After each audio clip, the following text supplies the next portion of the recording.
Innovate. Enable.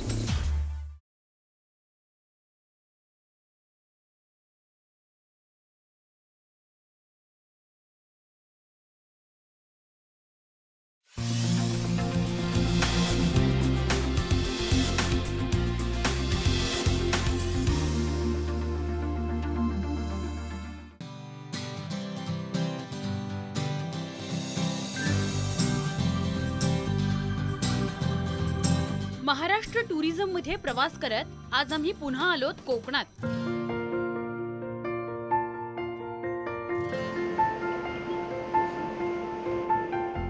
Sindhudurg हा तर पर्यटनाचा जिल्हा। इथे पाहण्यासारखी फिरण्यासाठी अनेक ठिकाणे आहेत। म्हणूनच राज्यातल्या पर्यटकांसह देशातले आणि परदेशी पर्यटकही तळकोकणात येतात। अगदी आठवडा पंधरवड्याची टूर काढतात। कोकणचं नाव घेतलं की डोळ्यासमोर येतो हापूस आंबा आणि आंब्याचं गाव म्हणून प्रसिद्ध असलेला देवगड। देवगड हा सिंधुदुर्ग जिल्ह्यातील तालुका। कोकणातल्या समुद्र किनाऱ्यांचं सौंदर्य तर पाहतच बसावं असं। 3 बाजूंनी डोंगर आणि एका बाजूला समुद्र असा देवगडचा अत्यंत नयनरम्य समुद्र किनारा।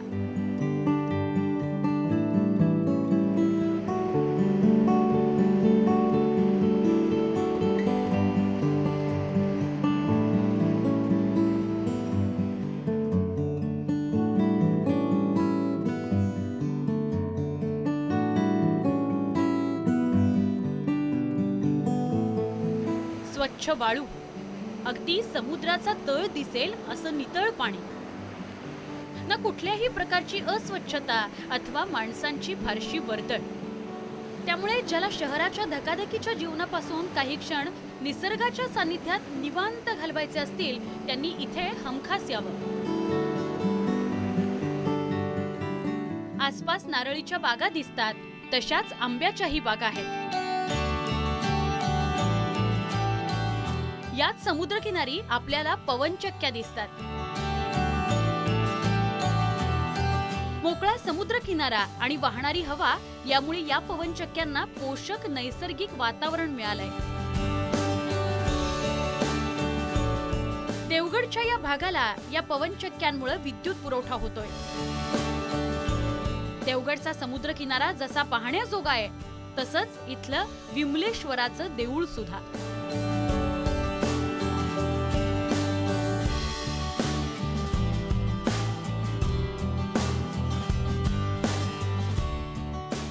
अशी आख्यायिका सांगितली जाते की पांडवांनी एकाच रात्री एकाच जांभ्या दगडात हे विमलेश्वराचं मंदिर कोरलंय। निसर्ग आणि कल्पकता आणि शिल्पकलेचा उत्कृष्ट नमुनाच म्हणजे हे महादेवाचं मंदिर। कोकणात अनेक प्राचीन मंदिर आहेत, त्यातलंच हे मंदिर म्हणजे अनेक भाविकांचं श्रद्धास्थान आहे।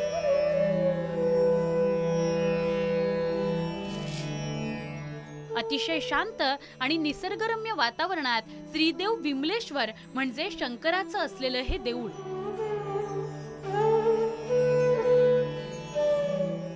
दोन्ही बाजूला गर्द झाडी, मागे उंच डोंगर आणि समोर बारमाही वाहता ओढा।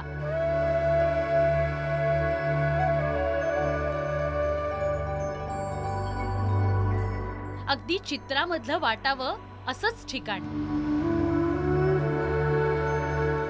हो, पण कोकणातल्या इतर मंदिरांसारखी त्याची वास्तुकला मुळीच नाही।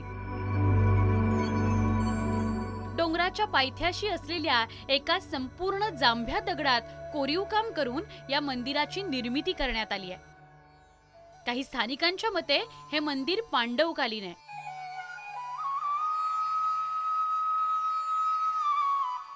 प्रवेशद्वाराच्या दोन्ही बाजूला दगडात कोरलेले हत्ती दिसतात।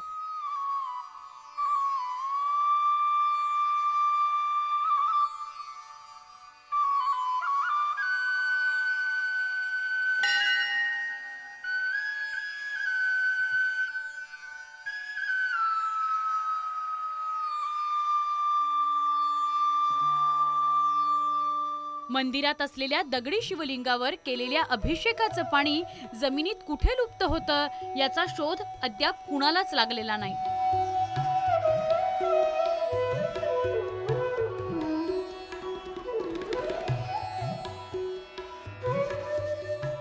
मंदिराच्या उजव्या बाजूला गणपती मंदिर असून त्याच्या शेजारीच एक गुंफा आहे.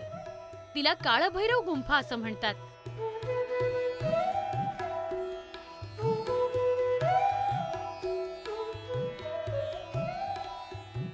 मुख्य वाटेच्या डाव्या बाजूला काळ्या दगडात कोरलेली शिल्प रांगेत उभी करून ठेवलेली आढळतात.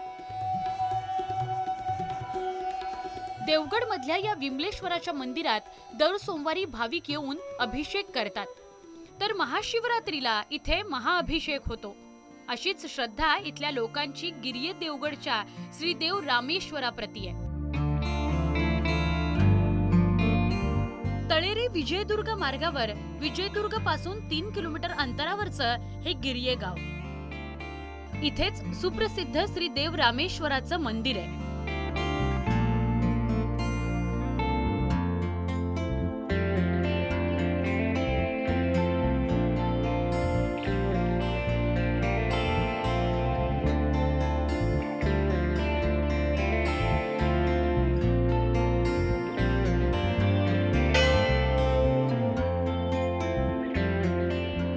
मंदिर साधं आणि कौलारू असून त्याच्या समोर 5 दीपमाळा आहेत.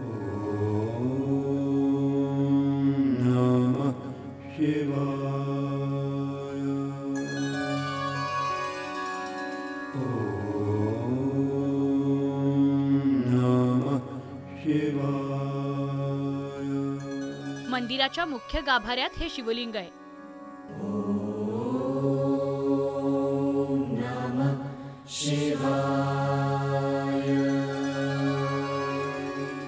मंदिराचं बांधकाम कोकणातील इतर मंदिरांप्रमाणेच आहे.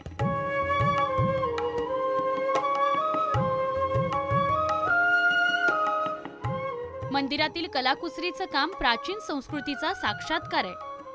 प्रशस्त बांधणी, प्राचीन चित्रांची आरास ही तर मंदिराच्या भव्यतेत भरच घालते. रामायणातील विविध प्रसंगांच्या, कोकणातील दशावताराच्या चित्रांचे रंग उडून गेलेत, तर काहींचे अजूनही दिसतायत. परंतु चित्रकलेचं शिक्षण न घेतलेल्या त्या काळातील लोकांची ही कला पाहतच राहावीशी वाटते.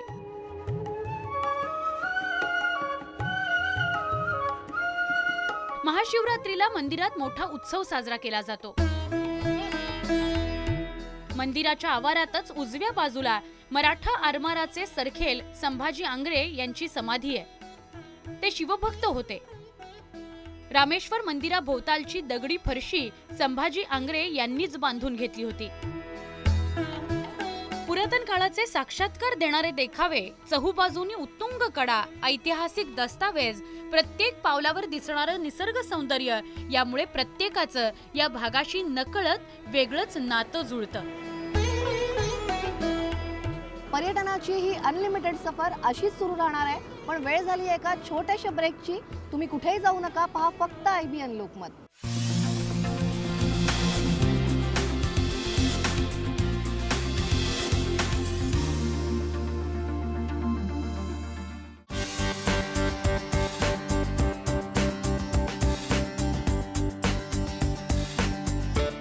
सिंधुदुर्गातल्या कुडाळ मधला पिंगुळी परिसर म्हणजे चित्रकलेतील एका मोठ्या कलाप्रकाराचं माहेरघरच.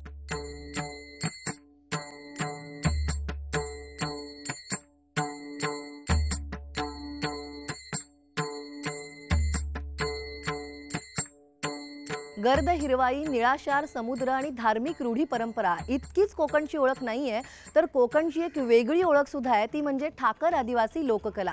या कला अंगणामध्ये 400 ते 500 वर्षापूर्वीची चित्रकथी जपून ठेवलेली आहे आणि त्याचबरोबर याच कला अंगणात कळसूत्री भावल्यांचे खेळ सुद्धा आपल्याला पाहायला मिळतात.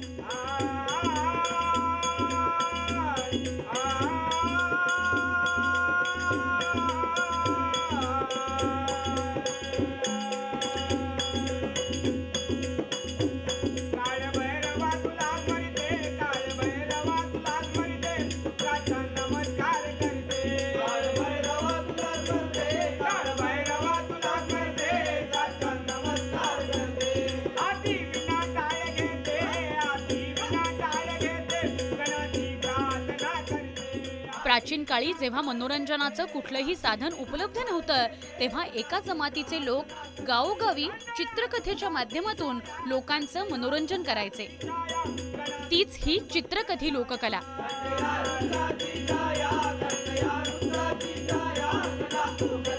याच चित्रकथीच्या माध्यमातून रामायण महाभारतासारख्या धर्मग्रंथांमधल्या कथा लोकांपर्यंत चित्राच्या माध्यमातून तेही सोप्या पद्धतीने पोहोचवले जाऊ लागले.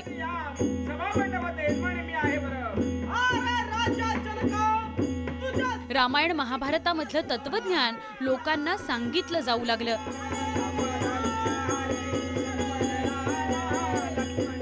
असं म्हटलं जातं की श्रीराम, सीता आणि लक्ष्मण वनवासात असताना दंडकारण्यात आले होते.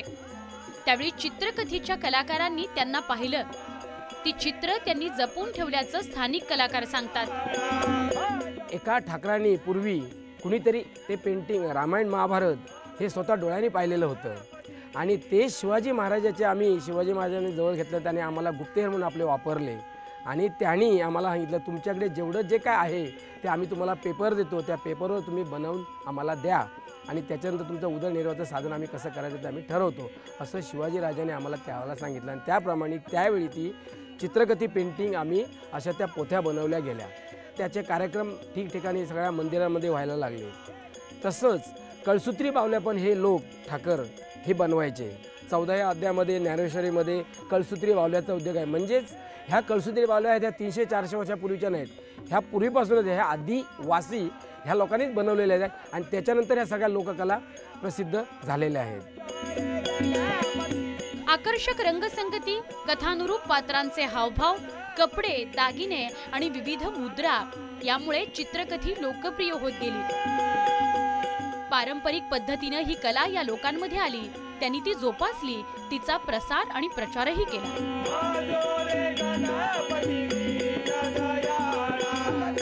कळसूत्री बाहुल्यांचे खेळ संध्याकाळी सुरू होतात. गणेश वंदनेनं खेळाला सुरुवात होते. अनेकदा ते रात्रभर देखील चालतात.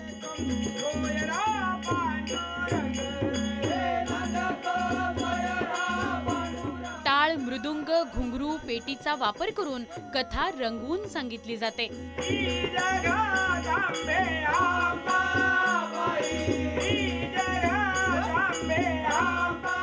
दशावतार, कालिया मर्दन, सीता स्वयंवर अशा विविध कथा तर हमखासपणे सांगितल्या जातात.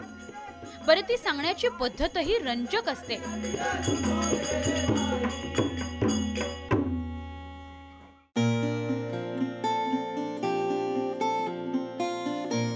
कोकणात नाथ संप्रदायाचा चांगलाच प्रसार झालाय. नाथ संप्रदायातील भाविकांचं श्रद्धास्थान असलेला हा मच्छिंद्र डोंगर.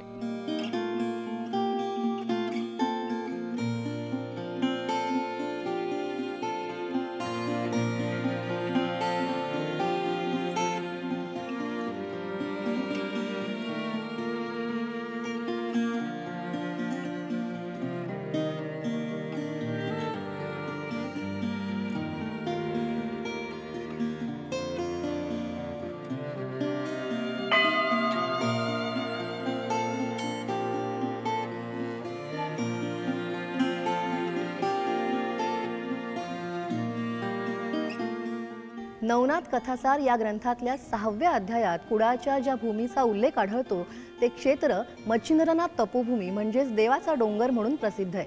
असं म्हटलं जातं की नवनाथांचे आद्य नाथाचार्य मच्छिंद्रनाथ यांनी याच ठिकाणी कालिका देवीशी युद्ध केलं होतं. मुंबई गोवा महामार्गावर कुडाळ नजीक मच्छिंद्रनाथांची तपोभूमी असलेला हा देवाचा डोंगर दिसतो. देवाच्या डोंगराकडे जाणारा मार्ग असा हा फलक आपलं लक्ष वेधून घेतो. थंड वातावरण, साथीला निसर्गरम्य वातावरण पाहून मानसिक समाधान मिळतं. त्याच कारणाने मच्छिंद्रनाथांनी या डोंगरावर तपश्चर्या करण्याचं ठरवलं. असं सांगितलं जातं की मच्छिंद्रनाथांनी याच भूमीवर कालिका मातेशी युद्ध केलं होतं आणि शाबरी विद्या संपन्न करून घेतली होती.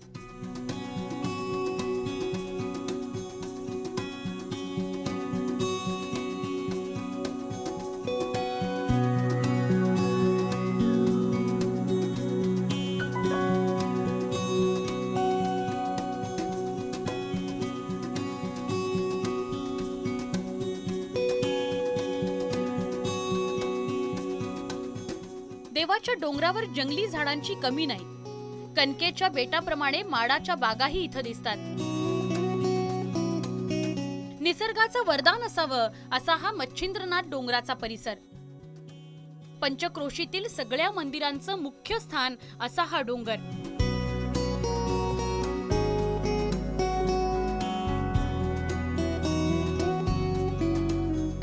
दत्त संप्रदायाला दिगंबरा दिगंबरा श्रीपाद वल्लभ दिगंबरा हा सर्वश्रेष्ठ मंत्र देणारे श्री वासुदेवानंद सरस्वती महाराज अर्थातच टेंबे स्वामी महाराज यांचं हे जन्म ठिकाण.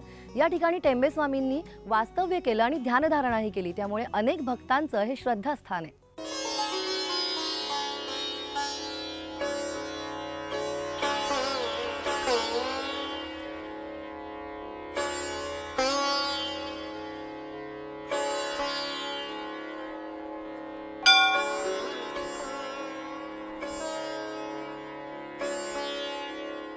वासुदेवानंद सरस्वती टेंबे महाराजांचं सावंतवाडी इथं असलेलं मंदिर हेही कोकणातील भाविकांनी नेहमी गजबजलेलं.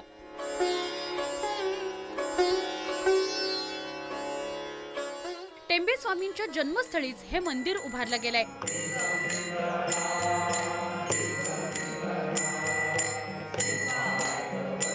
अत्यंत शांत, निसर्गरम्य असाच आसपासचा परिसर. मंदिर तसं साधच. मंदिरात प्रवेश केला की आत टेंबे स्वामींची मूर्ती दिसते. त्यांच्या मागे दत्तगुरूंची मूर्ती आहे. या मूर्तीकडे पाहिल्यावर आपले हात नकळत जोडले जातात.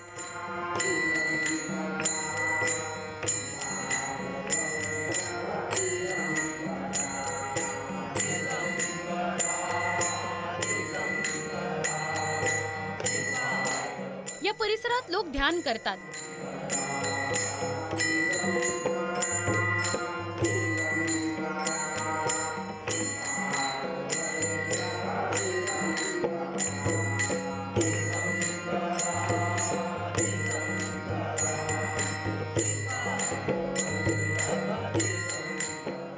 इथूनच जवळ असलेल्या डोंगरात एक गुहा आहे. तिथे स्वामी ध्यानधारणेसाठी बसायचे. स्वामींच्या जन्मस्थानापासून अवघ्या 10 ते 15 मिनिटांच्या अंतरावर ही गुहा आहे. तिथे जाण्याकरता अवघड पायवाट आहे. झाडा झुडपातून मार्ग काढत तिथं जावं लागतं. डोंगर माथ्यावर 2 भव्य शिळा आहेत. एकमेकांना आधार देणाऱ्या शिळांमधूनच गुहेत जाण्यासाठी दरवाजा तयार झालाय.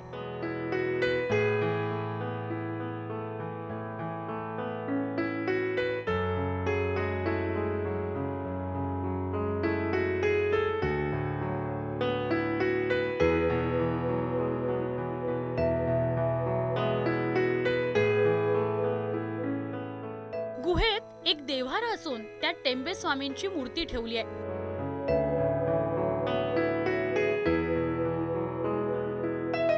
या गुहेत एक पणती 24 तास तेवत असते.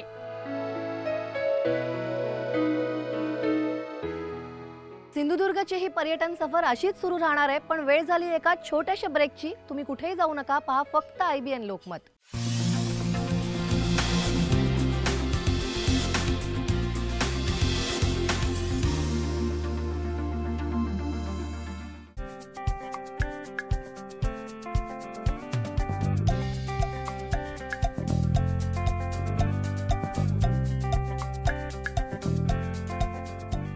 सुरूचं बन, दाट धुकं आणि त्यातला सूर्योदय, शांत समुद्र किनारा आणि त्यावरचे सीगल्स या सगळ्याचा जर तुम्हाला अनुभव घ्यायचा असेल तर एकदा तरी शिरोड्यातल्या या वेळागर बीचला भेट द्यायलाच हवी.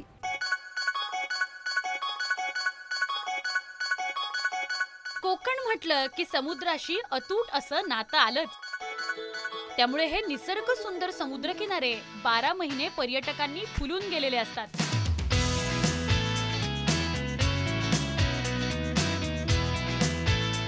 देशातील नाही तर परदेशी पर्यटकांची संख्याही इथं लक्षणीय आहे.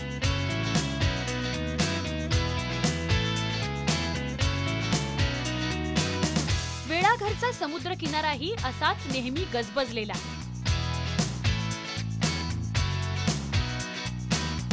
स्वच्छ स्वच्छ, सुंदर आणि पांढऱ्या शुभ्र वाळूची शाल लपेटलेला.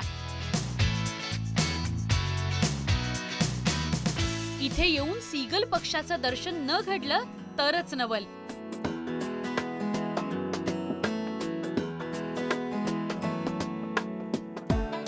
डॉल्फिन पाहण्याची मजाही इथं लुटता येते.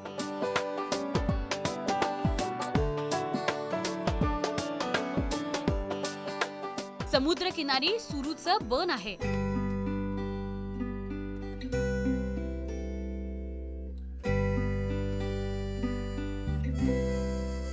वाळूवर सुरूची पानं गळून एक मखमली चादरच निर्माण झालेली दिसते.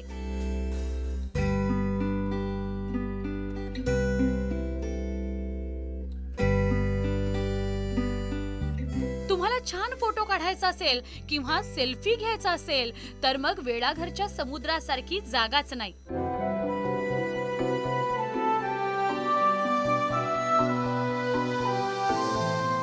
महाराष्ट्रातील अनेक ठिकाणांना पर्यटन स्थळ म्हणून मान्यता मिळाली आहे, तर अनेक ठिकाणं नवी पर्यटन स्थळ म्हणून नावारूपाला येऊ लागली आहेत.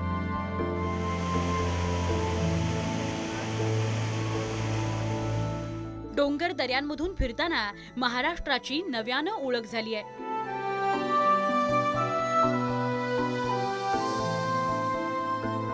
MTDC प्रस्तुत महाराष्ट्र अनलिमिटेडची ही सिरीज इथेच संपतीये, पण महाराष्ट्रातलं पर्यटन कायमच अनलिमिटेड राहील.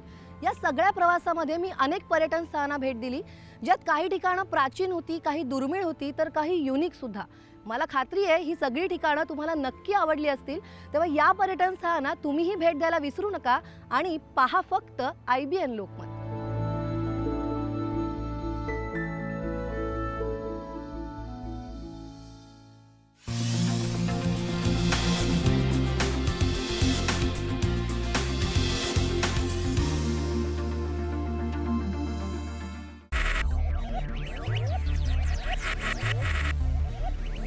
Focus. Ideate. Innovate. Enable.